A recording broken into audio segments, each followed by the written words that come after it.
The Hobbit by J.R.R. Tolkien. "Good morning," said Bilbo, and he meant it. The sun was shining and the grass was very green. What do you mean? Do you wish me a good morning? Or mean that it is a good morning whether I want it or not? Or that you feel good this morning? Or that it is a morning to be good on?" "All of them at once," said Bilbo. "And a very fine morning for a pipe of tobacco out of doors into the bargain." Then Bilbo sat down on a seat by his door and blew out a beautiful grey ring of smoke that floated away over the hill. "Oh, very pretty," said Gandalf. "But I have no time to blow smoke rings this morning. I am looking for someone to share in an adventure that I'm arranging." Suddenly up came Gollum and whispered and hissed. "Blasses and splashes, precious. I guess it's a choice feast. At least a tasty morsel it'd make us Gollum." And when he said Gollum, he made a horrible swallowing noise in his throat. The Hobbit jumped nearly out of his skin when the hiss came in his ears, and he suddenly saw the pale eyes sticking out at him. "Who are you?" he said, thrusting his dagger in front of him. "What is he, my precious?" whispered Gollum, who always spoke to himself through never having anyone else to speak to. He was just about to step out onto the floor when he caught a sudden thin and piercing ray of red from under the drooping lid of Smaug's left eye. He was only pretending to sleep. He was watching the tunnel entrance.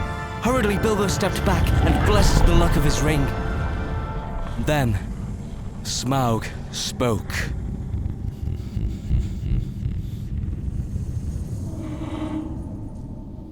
"Well,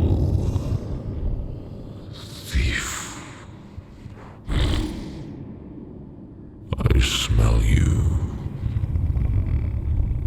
and I feel your air.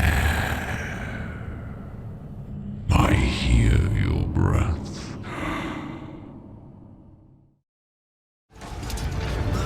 Suddenly, there was a great shout, and from the gate came a trumpet call. They had forgotten Thorin. Part of the wall, moved by levers, fell outward with a crash into the pool.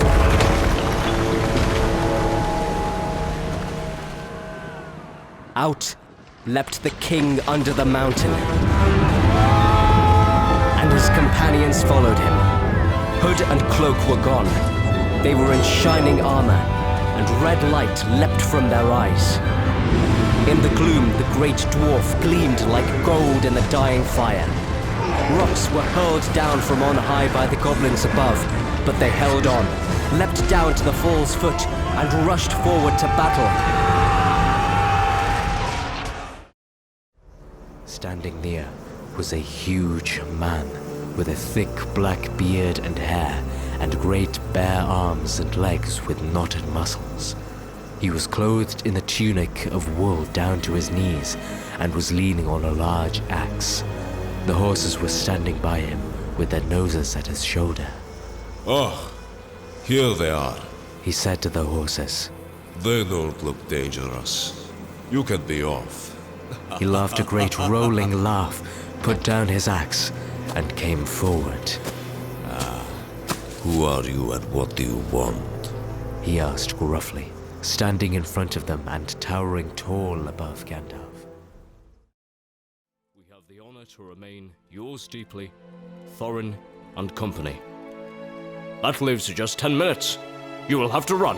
said Gandalf. "But," said Bilbo. "No time for it. Said the wizard. "But," said Bilbo again. No time for that either. Off you go." To the end of his days, Bilbo could never remember how he found himself outside without a hat, a walking stick, or any money, or anything that he usually took when he went out, leaving his second breakfast half finished and quite unwashed up, pushing his keys into Gandalf's hands, and running as fast as his furry feet could carry him down the lane, past the great mill, across the water, and then on for a mile or more.